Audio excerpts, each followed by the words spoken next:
I kept trying to get into bands, and nobody really liked my voice.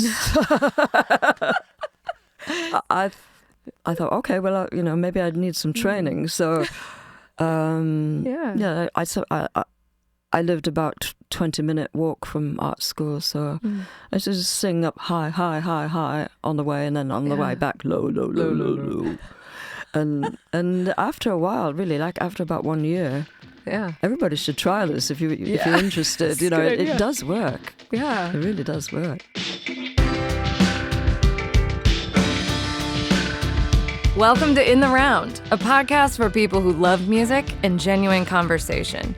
Join us as we sit down with some of our favorite local, regional, and national artists to chat about life and their creative journeys.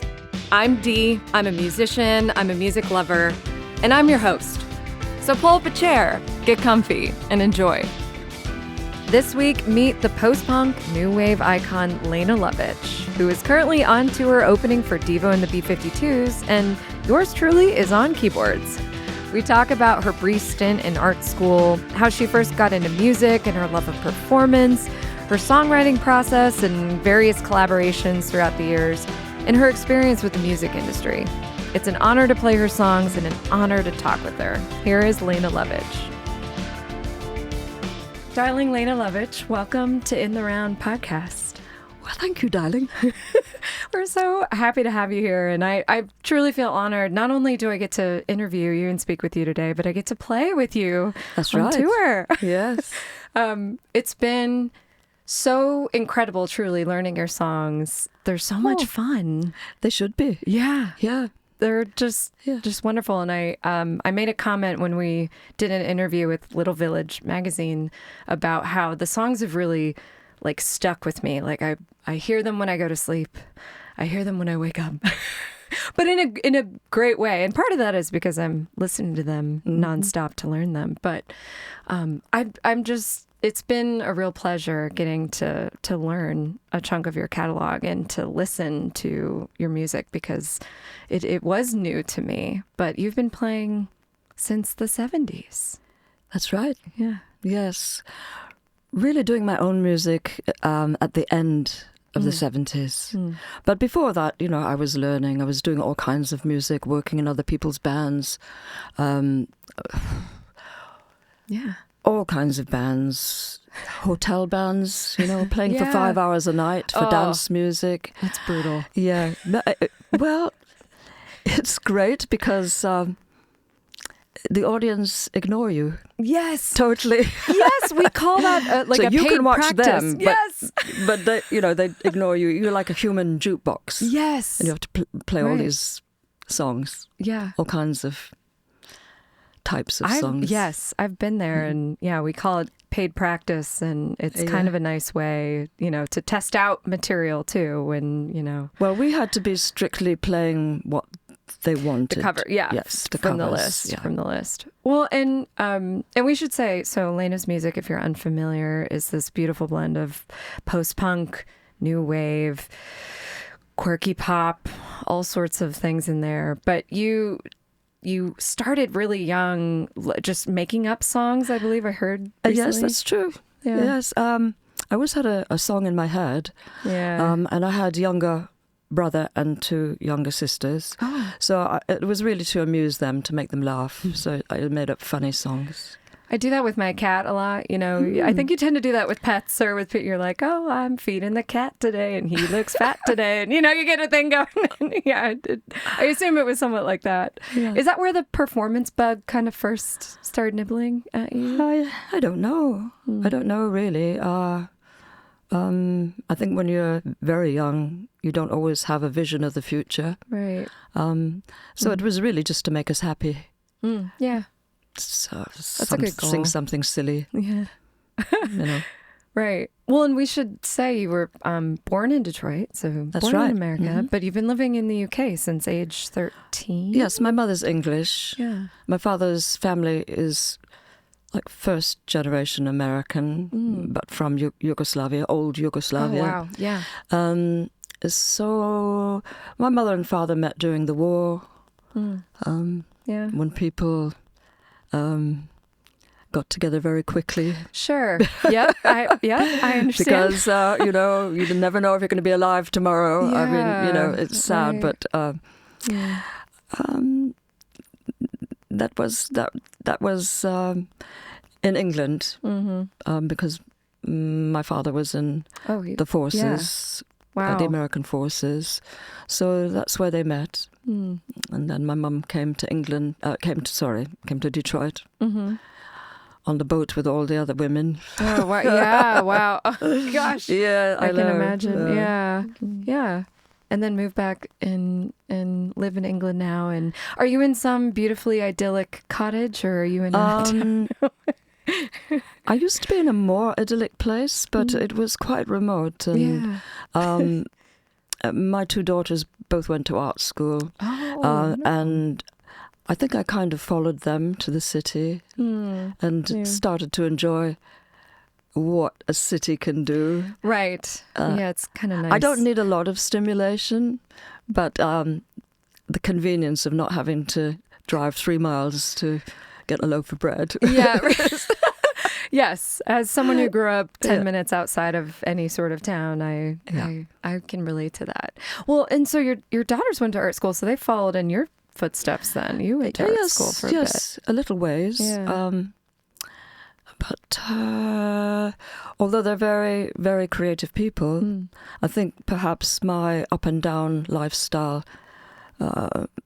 put them off a little bit. When you never know where the money's coming from, when things went bad with the music business and people are not so interested in you and you can't find a way to make money and your songs aren't selling very well, it can make for hard times. Right. Yeah, it's not for the faint of heart when you're creating, because you also put so much of yourself into those creations, and that doesn't always matter on the other end. You could put your heart and soul into something and you're like, well, no one's hearing it now. But really, I think it also put the emphasis in the right place, because we were always singing, always having fun with music, especially at bath time. Yes, perfect time to do it. We enjoyed music. Yeah. For the right reasons. Yeah. I think that's where it comes from, such an interior place, for me as well. Music is so intrinsic to who I am. So I relate to that. And you actually had a really interesting, your recent radio interview with Evan Davies. You had an interesting comment about art school feeling sort of restrictive. Like they were like, come learn art, but only our way. That's what it was like for me. I'd like to think it's better now. Yeah. I was really disappointed, Yeah, I have to right, say, right. because I was looking for some kind of sanctuary, a place where you could have creative freedom. Right. And it really wasn't like that. Wasn't there? Yeah. I think they thought I was a little bit crazy. Well, we are as creatives. I mean, I would say expressive. Expressive, yes, Yeah. Not crazy. That's true. Crazy has somewhat of a negative connotation. It's the ones that appear normal that you have to watch. This is true. This is true. Take note, everyone. Yeah, it's the quiet ones you That's have to right. watch. Yeah. Yeah. Well, so at that point, was that in London where that Yes. was? Yeah, so that was in London, and then you met Les. Did you meet Les Chappell earlier than that? Yes, we went to, I suppose you call it Like middle school, high school? like high school High together. school, Yeah. yes. Oh, okay. So you've known each other for a very long time. long time. Yeah. Wow. Okay. So was he a musician as well? Yes. And then I think that's what attracted me to him. Yeah. Yeah. I get that. Okay. Okay. So then, does he play guitar? He's a guitarist? And He used to play guitar and only guitar, but now he does all kinds of electronic stuff. everything. Oh, yeah. Yeah. Very appealing. And It's a shame because he's really one of the best rhythm guitarists. Yeah. Yeah. Yeah. He's like bigger and better things. And you're like, no, please keep playing the guitar. You have to follow your dreams. Yeah, right. Follow where the music takes you. Yeah. Yeah. So did you start writing together in terms of lyrics and sort of jamming, or how did this start? Well, I don't jam. Yeah, I don't imagine jam. you do. So that's it's why not I'm curious. I don't have anything against it, but it's not for me. Yes. It's not for me. Yes, it's a skill I don't have, really. It does take, it's hard to just... Maybe I could have if I tried. Yeah. But no. It's not natural to me. Yeah. So I suppose I was just inspired by some of the sounds that he was making with the guitar. And it doesn't have to be a music sound, but there has to be something that triggers a vision in my mind. So then I start to see the world of that song and know what it's about. I don't have any words at that stage. Yeah. So the words come right at the end when we've tried a few things here and there. It's like an evolution. We do this, and then the next day we do that, and then we do this and that, and eventually we end up with a piece of music that has a shape to it. And by then I'm already maybe having the title of the song, but the final words and the top melody line come right at the end. Oh, wow. That almost makes me nervous just thinking about like sliding into home there right at the end and getting... Yeah. So is that how... Well, this used to really upset the record company. I was going to say... Really? No, because they would come to the studio and say, okay, Lene, let's hear the song. And you're like... You know, I can't sing it, but I can tell you what it's about. I can tell you the story. You know, they didn't get it. They didn't trust the process. But that is a unique that's a unique process. You've got to have the vision, and I don't blame them. They can't have your same vision. Right. That's that's really unfair, because it's like asking a painter, to see the painting before it's finished. I mean, that's not, you don't do that, do you? That's such a good point. Yeah, you don't do that. And I actually was curious if, when you went to art school, what your medium was. Sculpture. I was going to say, I heard maybe you still do. I think people are, on the whole, either two-dimensional people or three-dimensional, but some people are very much in the middle. I was fairly strongly on the three-dimensional side, although I did appreciate the two-dimensional. Right. I was a little bit afraid of color. Oh, interesting. Oh my gosh, what about it? Because that's funny. I feel like for me, songs can even have colors, so I find that kind of interesting.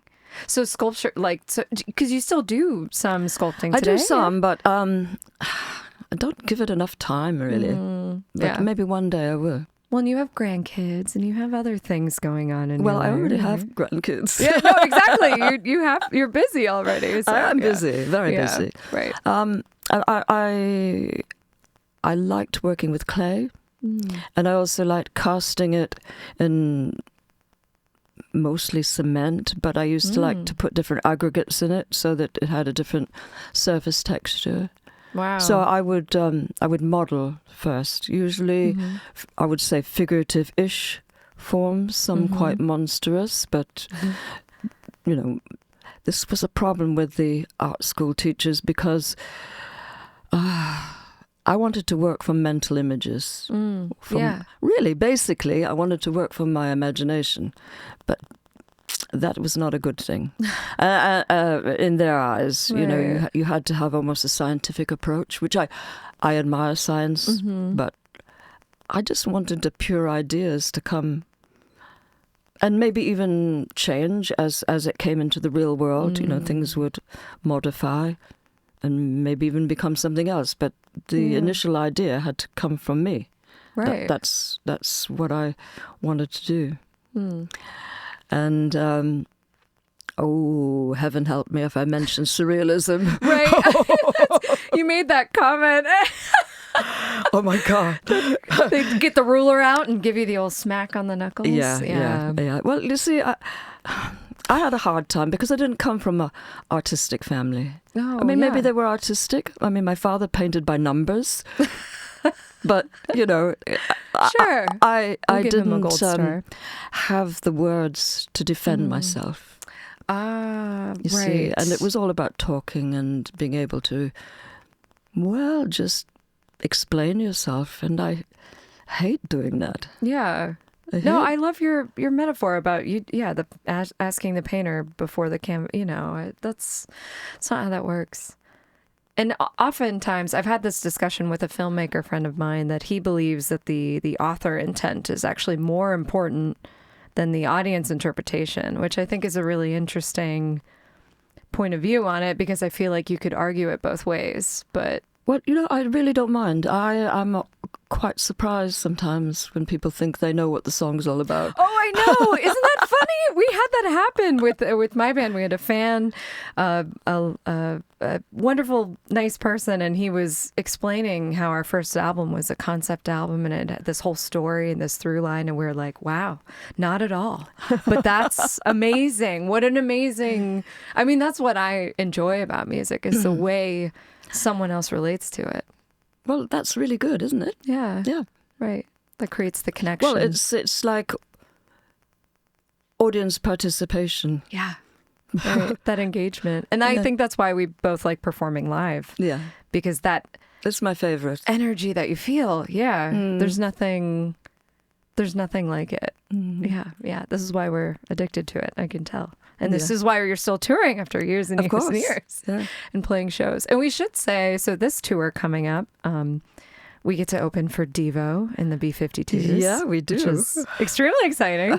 And my husband and I just watched the Devo documentary, which is extremely fascinating because I didn't know. See it. Yes, we should watch it on tour. We should have a sleepover one night and have a movie night. But it was really interesting to hear about similar trajectory, I feel like, of just constantly kind of being misunderstood in their message, and, people not picking up on, it's satire, but we're looking at you, like it's a mirror. It's, meant to be a mirror. So it was really, really interesting. Did you run into them back in the day? Have you? Yes. I didn't meet many people because I was always somewhere else, on stage somewhere else, so, right. But yes, I mean, I only really have a connection with Mark from Devo, but I always loved their performances. Yeah. And all of their songs. Right. They're unbelievably... We'll watch the documentary. There's so much behind the scenes. I'd love to see that. What's interesting is there's a tone in one of the songs that we play that I grabbed that I call the Rugrats tone, because and Mark wrote that theme song. Yeah. It's like a really weird coincidence, and I didn't know that until I watched the documentary. But I think it's going to be so neat for you to sort of reunite with these people that you haven't seen in years. I can't wait. Yeah. I can't wait. It's going to be wonderful. Okay, wait, back to, I want to ask. But don't forget about the B-52s. No, oh my gosh, we can't, I know we're Please. talking about Devo because they're on my mind because of the documentary, but absolutely. Yeah. I actually I'm like desperate to hear them do. I love Give Me Back My Man. I love that song where she goes, I like all their songs. I'll give you a fish. I'll give you candy. Oh, it's great. It's just it's so wonderfully weird, and I hope they play it. That's what I'm putting in my request right now for them to play it. No, they're incredible. I actually can't think about it too hard because then I get way too excited about it. So, trying to play it cool.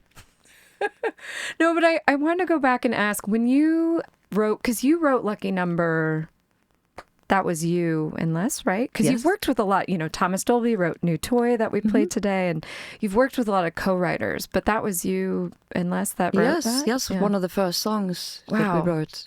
Did you know that it would be such, I mean, I don't know that you could have predicted it would be such a hit, but did you feel that way about it? Not particularly, but we had just done a big nationwide tour of UK. Oh, yeah. So all the artists on my record label, Stiff Records, we went on a big tour nationwide, and we even came to New York for a couple of gigs, I think. Yeah. So I could see that song was going down really well, but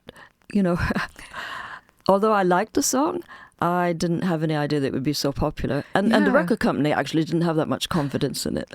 We were going to do a remix of it, and the boss of the record company says, this is not a real song. It doesn't have a chorus.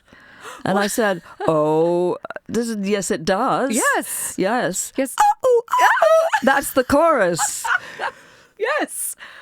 And it's catchy as heck. But then when it became a hit record, then he said, "Oh yes, I knew all the time." Oh gosh, they love to take credit after the fact, don't they? I just love. That's what I love about your song structure. It's very unique, and I love that was one, that you wrote because it's unique. But I think that's what's been it's been helpful in learning them as well, because the structure is, you definitely have parts that repeat and typical song elements. But yeah, I love, like you said, the chorus of that is technically 4 notes, which is great.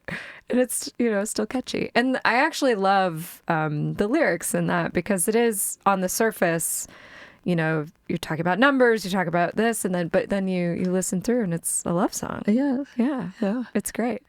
I love that sort of the way you use language. I really enjoy, because I write a little differently in that. I would say I'm a little more obvious, so I like that you're kind of not as obvious in that. I like to give people enough clues there. It's not totally mysterious. Yeah. But there's enough clues as to what the song's about. But, in the end, it doesn't matter. Right. It's what they think, right? Yeah. We've come full circle on that. Yeah. I was curious. So Thomas Dolby was a keyboard player, and yes. Well, he was probably just ready to sign a record deal. So we had been on tour with Bruce Woolley in a camera club in America, and Thomas Dolby was playing keyboards with Bruce Woolley, and then it was quite special. We needed a keyboard player, and Thomas Dolby got in touch. Wow! He said, "I had a dream about you."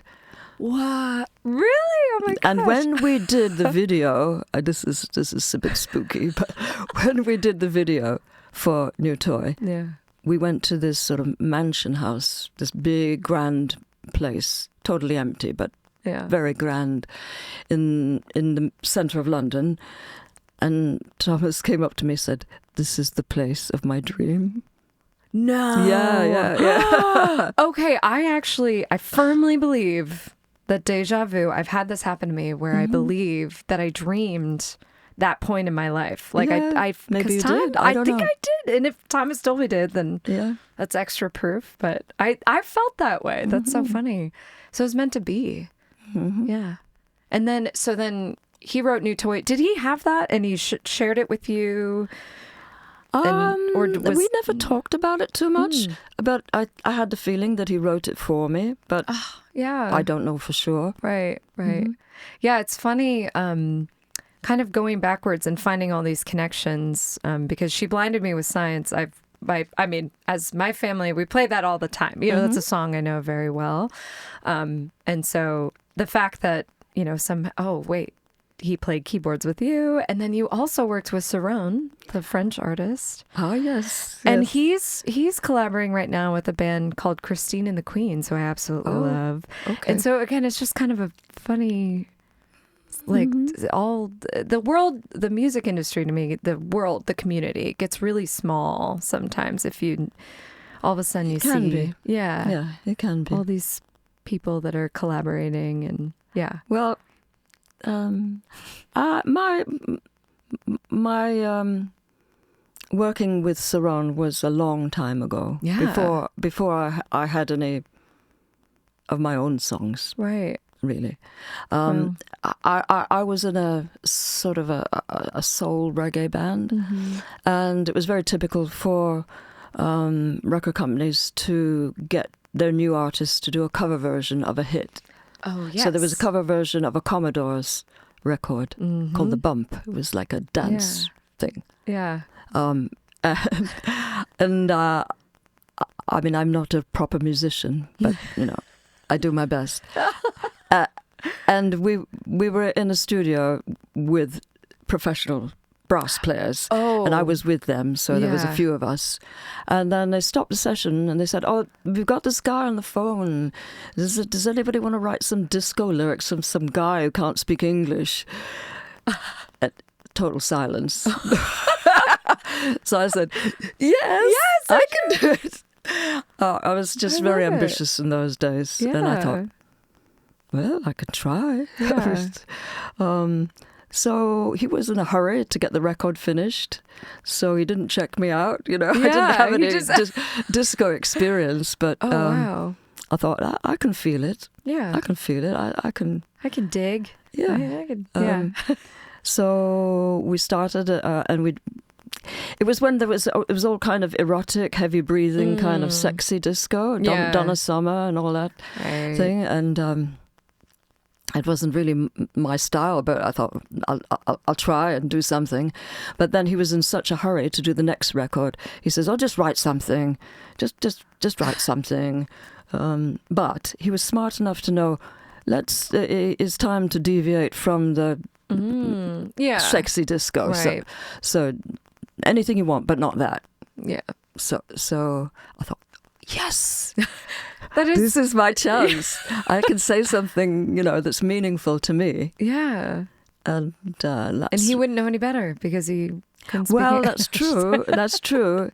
And he was on such a roll that, to get things done. He's like, let's go. It was a lucky break for me. There was not too much time to argue about it. Yeah. So. That's a great. So is that when you were playing saxophone, right? Were you? I was playing saxophone in the soul band, but when I came and became a part of Saron's team, I was the lyric writer. Right, just writing lyrics. Yeah. No, I was curious because you didn't play saxophone as a young kid, or did you? Okay. No. Well, I tried to learn to play the guitar. Yeah.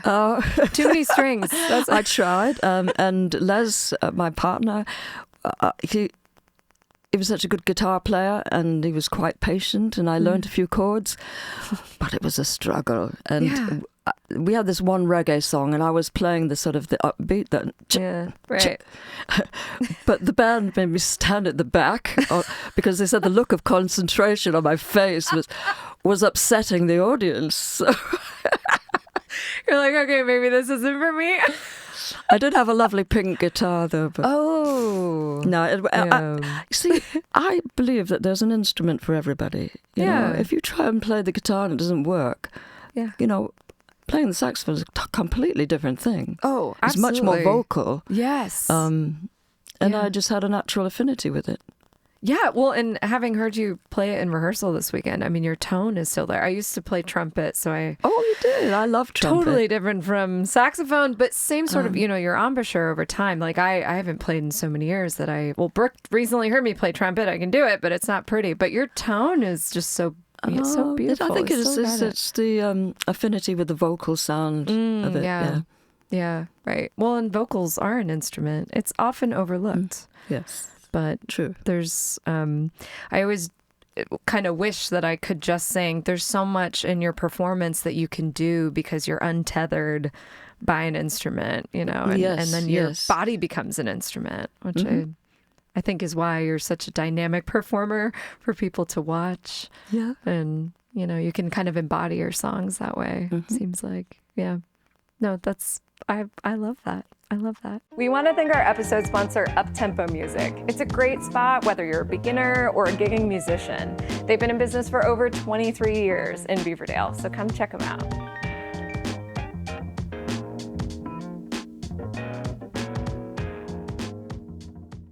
I was also looking back through your albums. So you put out, which I'm going to go all the way back, Stateless in 1978 and Flex in 1980. No Man's Land in 82. So a lot of the hits everybody knows are on those. March in 89, which is the year I was born, fun fact. But I love the cover of March. It reminds me, it's this great photo of you, and it's very kind of stark. Well, all your covers are that way, which I love. But that photo reminded me that you may not even know, but the movie Hook with Robin Williams, where he's Peter Pan. Oh, there's a character in it called Rufio, and I'm telling you, Rufio. Excuse me, I said Rubio. Oh gosh, sign of the times. Rufio, and I swear they got inspiration from your album art because the movie came out 2 years after that. And I think that happens. I think they look for inspiration. Yeah. in all kinds of places. Right. Yeah. I wanted to bring it up because if it's true, I want someone on the internet to tell me it's probably not. But Somebody knows. somebody knows. Yeah. And then you put out an album in 2005, Shadows and Dust. And I actually really like, that was obviously a departure. It was years later. It was very different. I think you were working with a different producer. Well, no, it was really just Les and me at our home studio. But years ago, when I was still on Stiff Records, we were supposed to work with a producer called Mike Thorne. That's what it was. Okay. And right.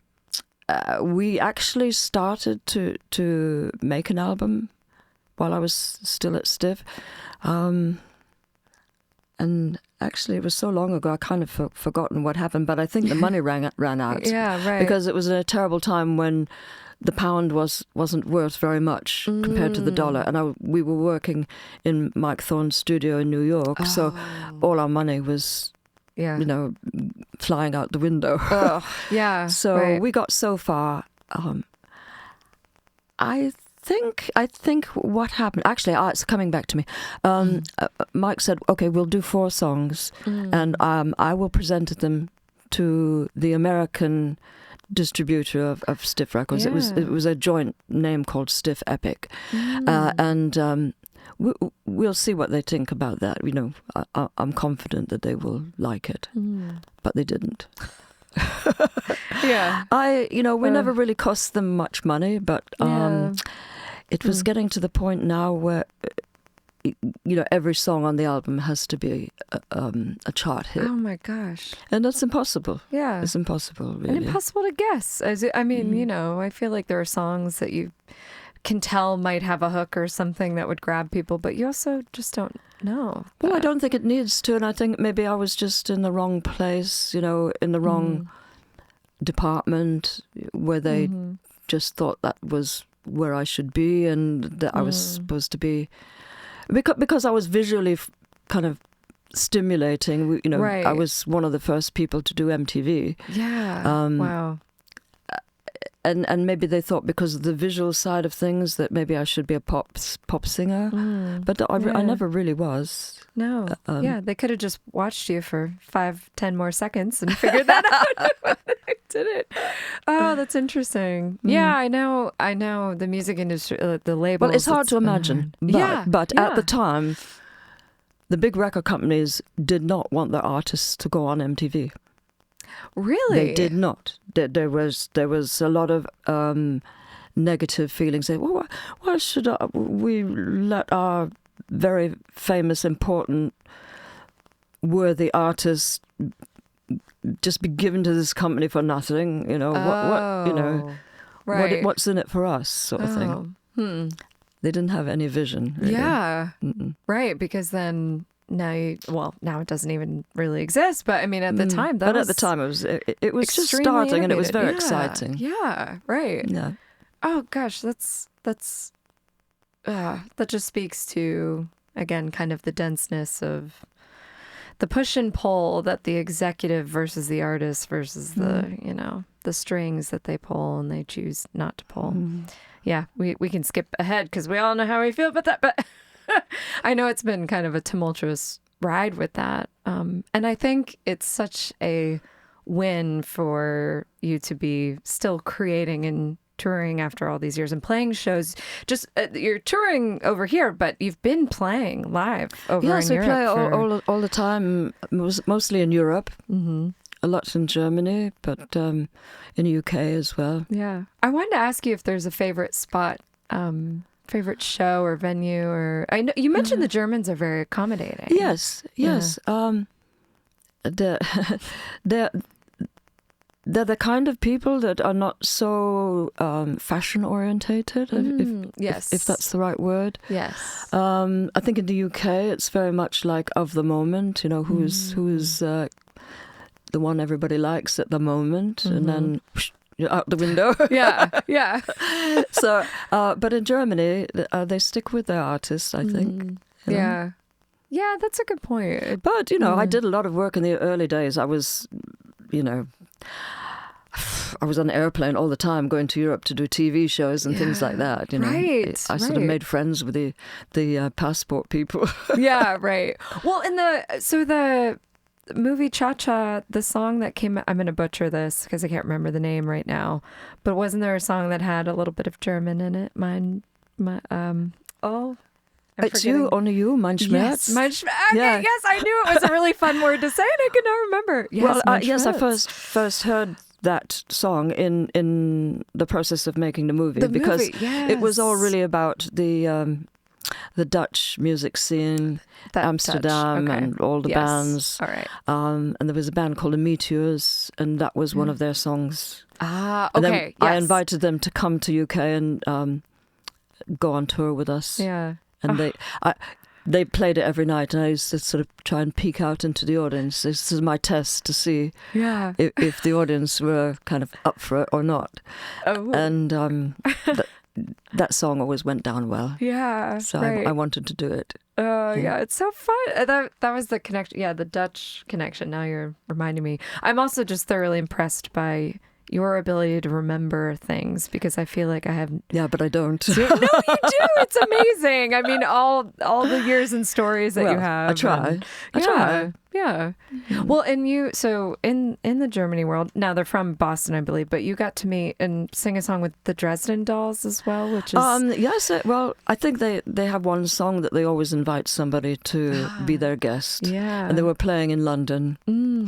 So they asked me. Yeah. So I just went down to sound check and we did the song. Oh, that's so fun. That was a band I, listened to at that time. And, it's just, like I said, all these connections that you have and all these different... Jude was telling the story about how you met Yoko Ono and... Yeah. I was invited to do a big show in London.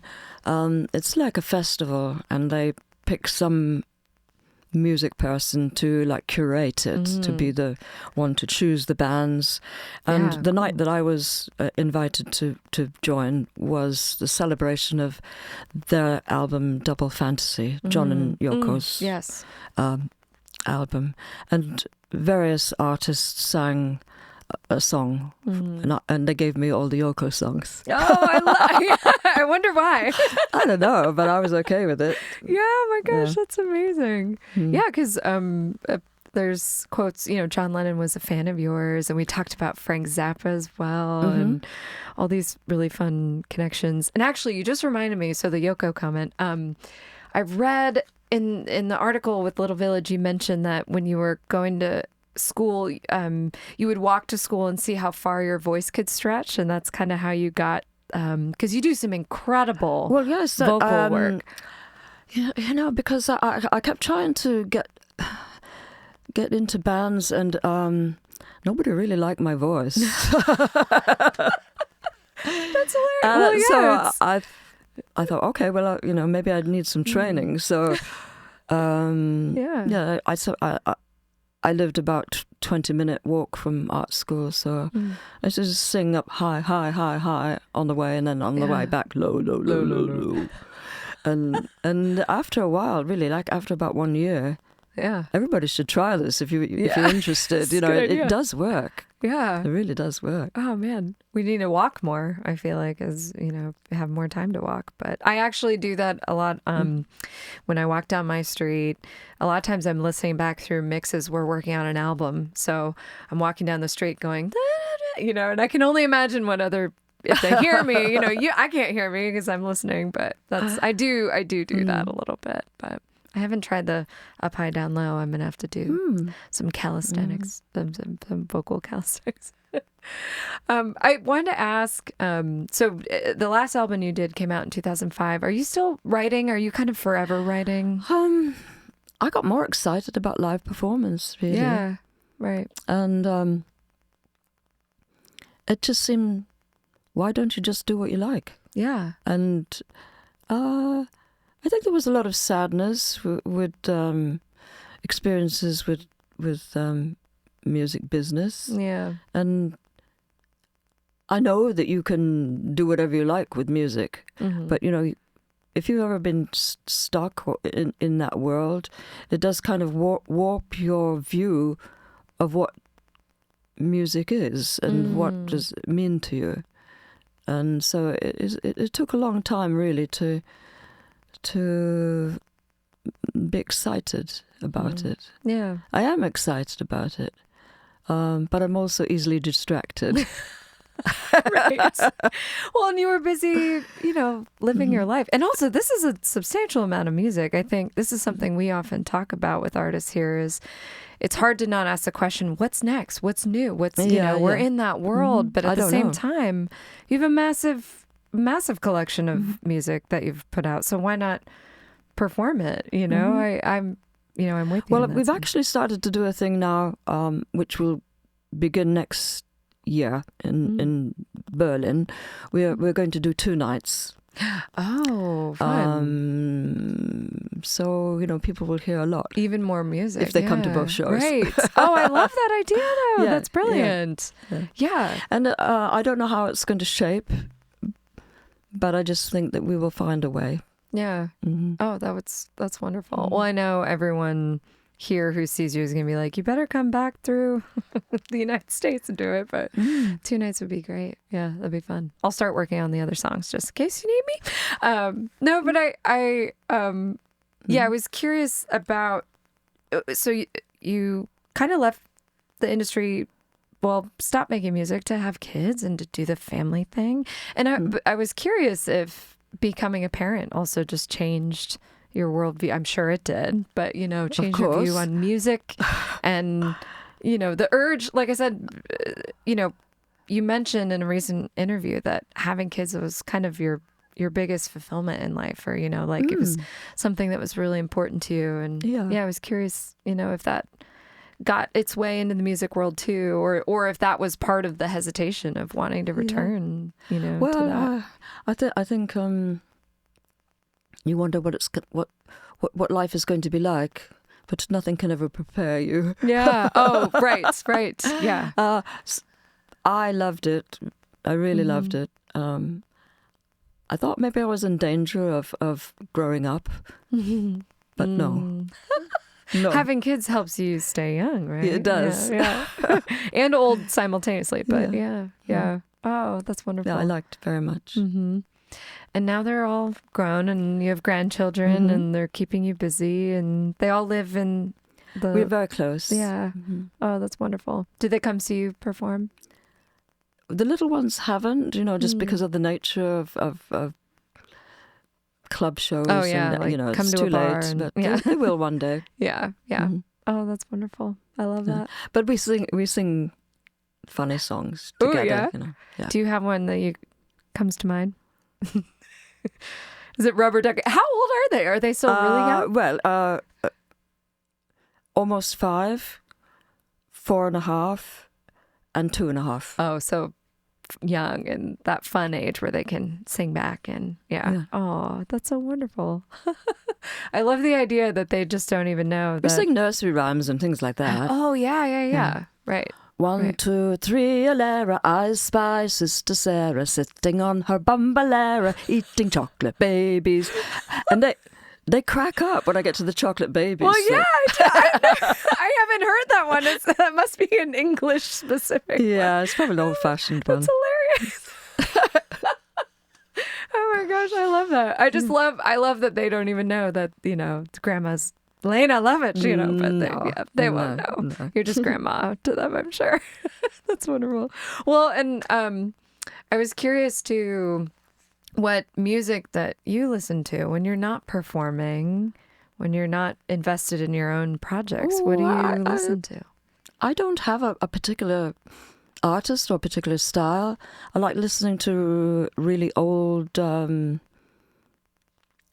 pop songs. I like the songs from Joe Meek. Oh, do you know Joe Meek? No. Do you know the instrumental Telstar? Oh no, I Brooke, take notes so I can do. Yeah. Oh, okay. Yes, that's ringing a bell. Okay. Well, it's very kind of early electronics. Yeah. Oh, something I would love. So it's like spacey, but he also did cowboy songs and a lot of instrumentals, some spooky songs, some kind of scary songs. So I like that, but I also like film music. Yes. Not the kind of orchestral knitting, kind of waffle. I like it when it has a shape and when there's a theme, a strong theme that can be interpreted in different ways. Sometimes connected with a character or a place. I like that. So I like to listen to things that will let my mind imagine. Yeah, like a landscape to kind of dabble upon and let your mind go free on. I love that. Yeah. I definitely have a space of my music catalog that I listen to that's like that as well. Something that you want to kind of gosh, and there's truly some movie scores. I'm thinking of Meet Joe Black is a movie that comes to mind that I just really love the score of.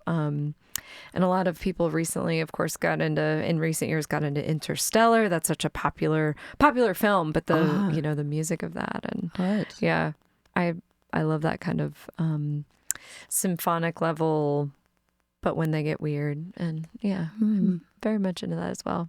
You're always curious about that, or if you're like, nope, I just want pure silence because I have so much music in my head already. I don't listen to the radio like I used to when I was younger to just hear the songs that are current. I don't do that much now.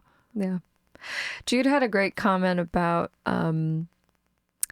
he was like, if Lena wasn't making music, I just don't know what else she would be doing in her life. And that's why I was asking about your art, sculpture and things like that. And it's not that I don't think about other things, other creative activities, but it's just, like I said, I am easily distracted. Yeah.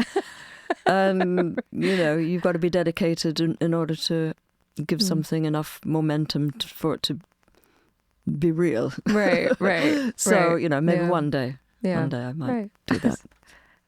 But one day I might settle down and do. No, I think, like I said, it's just been such a pleasure learning your music and spending time, getting to know you, but getting to know you through your music. And I'm just so impressed by your creativity, but your dedication to individual expression. And I mean, even though things didn't always turn out for the best because of that, I feel like you really stayed true to who you are. And you made that comment about Devo and The B-52s as well. You mentioned all of you have been consistent in your uniqueness and your artistic expression. Yes.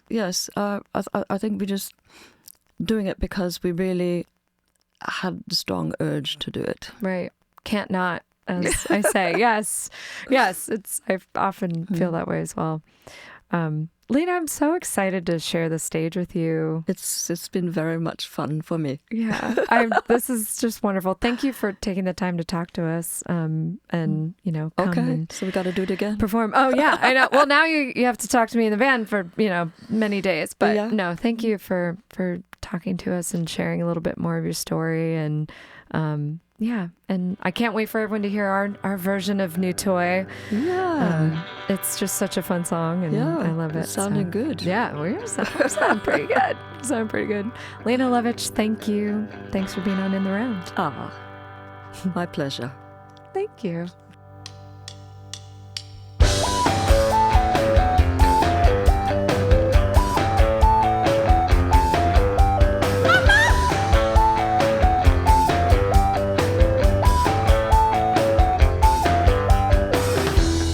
Ask you for your love?